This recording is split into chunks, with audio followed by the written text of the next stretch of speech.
இந்த கலவரங்களுக்கு காரணமான அந்த நடிகருக்கு பாதுகாப்பாக வந்து நிற்பவர்கள் யார்? இந்தியாவே எரிஞ்சா கூட கவலைப்படாத ஹேமமாலினி. அவங்களுக்கு எதை பற்றி இதுவரைக்கும் கவலை இல்லை. அவருடைய சொந்த தொகுதியிலே இளம் விதவை பெண்கள், கைவிடப்பட்ட அகதி பெண்கள் இருக்கிறார்கள்.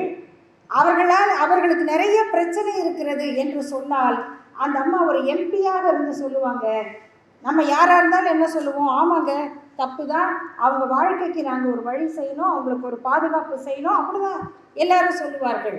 ஆனால் அவங்க சொல்லுவாங்க, ஷிஷோ இந்த விடோஸால ஓவர் ப்ராப்ளம் இங்கே, ஏன் அவங்கெல்லாம் அவ ஊருக்கு போயிடக்கூடாது? அவங்களையே கொண்டாந்து அனாதையாக கைவிட்டுட்டு போனதுனால அங்கே திரிஞ்சிட்டு இருக்காங்க, வாழ முடியாமல் வாழ்ந்துக்கிட்டு இருக்காங்க.